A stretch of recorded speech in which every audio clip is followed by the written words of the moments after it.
Hello everyone and welcome back to Math Bowl Master. আৰম্ভ কৰোঁ আমাৰ আজিৰ সেশনটো। তো আজিৰ সেশনটোত আমি কেইটামান প্ৰবলেম সলভ কৰিম। তো টপিকটোৰ নাম হৈছে measuring angles using a protector 2। তাৰমানে আমি প্ৰটেক্টৰ দিটো অলৰেডি এংগল কেনেকৈ মেজাৰ কৰি প্ৰিভিয়াছ সেশনটোত কভাৰেই কৰিলোঁ। তো আজি কেইটামান আৰু প্ৰবলেম কৰিম। তো সেই প্ৰবলেমৰে আমি প্ৰটেক্টৰ ইউজ কৰি পেলাই এংগল আমাক দিয়া থাকিব, সেই এংগলৰ মেজাৰমেণ্টটো আমি উলিয়াম। তো তেনেহ'লে এইটো এটা ভিডিঅ' সেশন হয়। তো এই ভিডিঅ' সেশনটো তোমালোকে চাই ল'বা। মই যিখিনি এই ভিডিঅ'টোত এক্সাম্পলছখিনি দি আছে সেই এক্সাম্পলছখিনি সলভ কৰাই আছোঁ। তো লেটছ বিগিন। তো ইয়াতে আমাক 4টা এংগল দিয়া গৈছে। এই 4টাৰ এংগল মেজাৰ কৰি আমি উলিয়াব লাগে। তো আৰম্ভ কৰাৰ আগতে এটা কুৱেশ্যন আমি সুধি লওঁ। চ' লেটছ চে আমি নাম দি দিওঁ। এইটো হৈছে আমাৰ এংগল এ, ফিগাৰ বি আছে আমাৰ এংগল বি, ফিগাৰ চিত এংগল চি আৰু ফিগাৰ ডি আছে উইথ এংগল ডি। তো এ বি চি ডিত কোন দুটা বা তিনিটা বা কোনটো এংগল আমাৰ অবটিউচ এংগল হ'ব আৰু কোনটো অকিউট এংগল হ'ব। তো যি এংগল 90 ডিগ্ৰীতকৈ ডাঙৰ হয় আৰু 180তকৈ সৰু হয় সেই এংগলবোৰক আমি অবটিউচ এংগল বুলি কওঁ। চ' ক্লিয়াৰলি আমাৰ এ হৈছে এটা অবটিউচ এংগল। তো মই অ' বি টি বুলি লিখি দিওঁ। অ' বি টি হৈ গ'ল অবটিউচ। বি হ'বনে অবটিউচ? নহয়, বি হ'ব একিউট এংগল বিকজ এইটো 90 ডিগ্ৰীতকৈ ডেফিনেটলি সৰু হয়। নেক্সট আছে আমাৰ চি। চিটো কি হৈ যাব? অবটিউচ হৈ যাব বিকজ এইটো 90 ডিগ্ৰীতকৈ ডাঙৰ আছে। আৰু এংগল ডি যোনটো হৈছে আমাৰ সেইটো হ'ব এটা একিউট এংগল যিহেতু এইটো হৈছে আমাৰ 90 ডিগ্ৰীতকৈ সৰু। এতিয়া অবভিয়াছলি আমি যদি কওঁ এই এংগলকেইটাক, এই 4টা এংগল এ বি চি ডিক ইহঁতক এচেণ্ডিং অৰ্ডাৰত এৰেঞ্জ কৰিব লাগে। তেনেহ'লে এইটো আমি চাই পেলাই ক'ব নোৱাৰিম, কাৰণ ইয়াতে আমি খালি এইটোহে ক'ব পাৰিম যে বি আৰু ডি ডেফিনেটলি একিউট এংগল হৈছে। তো তাহাঁতে এ আৰু চিতকৈ সৰু হ'ব, বাট কিমান এমাউণ্টত সৰু হ'ব তো সেইটো আমি ক'ব নোৱাৰোঁ। তো একজেক্ট মেজাৰ কৰিবৰ কাৰণে আমি কি কৰিব লাগিব? আমি প্ৰটেক্টৰটো ইউজ কৰিব লাগিব। তো আমি প্ৰথম এৰে আৰম্ভ কৰোঁ। তো প্ৰথমতে আমি কি কৰিম? তো ইয়াতে আমাৰ দেখাই পাইছা ইয়াতে হৈছে এটা ভাৰ্টেক্স আছে। তো ইয়াৰ ভাৰ্টেক্সটো এইটো হৈ গ'ল, ছেকেণ্ড এংগলৰ ভাৰ্টেক্স এইটো হৈ গ'ল, থাৰ্ড এংগলৰ ভাৰ্টেক্স ইয়াতে আৰু ফ'ৰ্থ এংগলৰ ভাৰ্টেক্স ইয়াতে। তো আমি কি কৰিম? আমাৰ প্ৰটেক্টৰটো ল'ম। ফাৰ্ষ্ট এংগল মেজাৰ যিহেতু কৰি আছোঁ, তো ইয়াৰ চেণ্টাৰ আৰু ভাৰ্টেক্স আমি কোইনচাইড কৰি দিলোঁ। এতিয়া নেক্সট আমি কি কৰিব লাগিব? আমাৰ প্ৰটেক্টৰৰ যোনটো জিৰ' মাৰ্কিং ছাইডটো হৈছে এই জিৰ' মাৰ্কিং ছাইড, এই জিৰ' মাৰ্কিং ছাইডটো এতিয়া এই দুটা ৰে'ৰ ভিতৰত যিকোনো এটাৰ লগত আমি কোইনচাইড কৰিব লাগিব। বাট সেইটো আমি কেয়াৰফুলি কৰিব লাগিব, কাৰণ আমাৰ এই ওপৰত গৈ থকা ৰে'টো ল'ম নে এই তলৰ ফালে এইটো ডিৰেকশ্যন গৈ থকা ৰে'টো ল'ম? আমি সেইটো ৰে'টোহে ল'ম ছাচ ডেট ছেকেণ্ড ৰে'টো প্ৰটেক্টৰৰ মাজত আহি যায়। তো লেটছ চে আমি প্ৰটেক্টৰটো এতিয়া ৰোটেট কৰি দিলোঁ।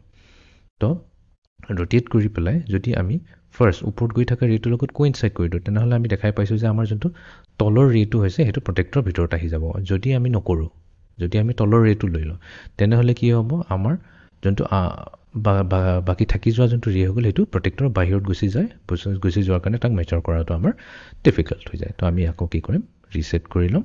তো এটা কাম কৰোঁ, ৰিছেট কৰি লওঁ। ৰিছেট কৰাৰ পিছত এতিয়া আমি প্ৰটেক্টৰটো লাহে লাহে আকৌ ঘূৰাওঁ। তো ঘূৰাই পেলাই আমি কি কৰিম? তাৰ zero' marking, protector zero' marking আৰু আমাৰ ওপৰত গৈ থকা ৰে'টো কোইনচাইড কৰি দিলোঁ। ঠিক আছে।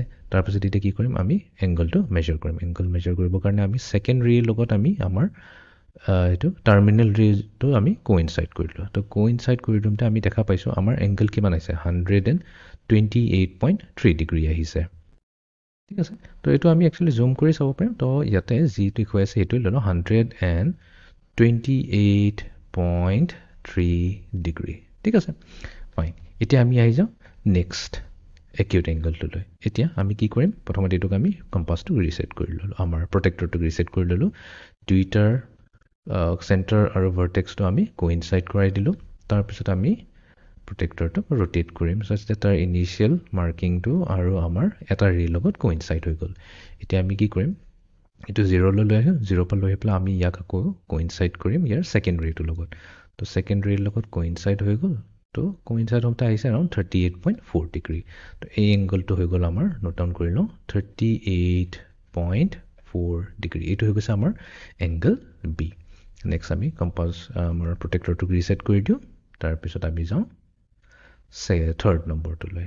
ঠিক আছে, হৈ গ'ল আমাৰ কোইনচাইড। তো কোইনচাইড কৰাৰ পিছত আমি প্ৰটেক্টৰটোক ৰোটেট কৰিলোঁ।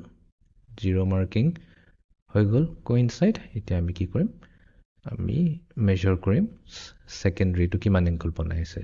তো এইটো এৰাউণ্ড 150 ডিগ্ৰী বনাই আছে। তো এপ্ৰক্সিমেটলি 150.1 আছে। তো আমি এপ্ৰক্সিমেটলি 150 ডিগ্ৰী বুলি এইটো লৈ ল'ম। ঠিক আছে এতিয়া আমি যাওঁ আমাৰ লাষ্ট এংগলটোলৈ ৰিছেট কৰি দিওঁ প্ৰটেক্টৰ ৰিছেট হৈ গ'ল ভাৰ্টেক্স আৰু অৰিজিন কোইনচাইড হৈ গ'ল তাৰপিছত আমি প্ৰটেক্টৰ ৰোটেট কৰিলোঁ এটা ৰে কোইনচাইড হৈ গ'ল 0 মাৰ্কিঙৰ লগত তাৰপিছত এইটো আমি 0 ৰিডিঙলৈ লৈ আহি পেলাই এতিয়া মেজাৰ কৰিম আনটো ৰে কিমান এংগল বনাই আছে 59.2 59.6 যদি কৰি চাওঁ তো ক'ব পাৰি এপ্ৰক্সিমেটলি 60 ডিগ্ৰী কৰি আছে বুলি কয় তো আমি কম যে এইটোৱে বনাই আছে 60 ডিগ্ৰী তো এতিয়া আমি গোটেইকেইটা এংগল মেজাৰ পাই গ'লোঁ তো আমি কম্পাছটোক ৰিছেট কৰি পেলাই ছাইডত ৰাখি দিওঁ তো যিহেতু আমি এংগল পাই গ'লোঁ গোটেইকেইটাৰে আমিতো এতিয়া ইজিলি কি কৰিব পাৰিম এৰেঞ্জ কৰিব পাৰিম তো চবতকৈ সৰু এংগল হৈছে আমাৰ এংগল বি চবতকৈ সৰু হৈছে 38.4 ডিগ্ৰী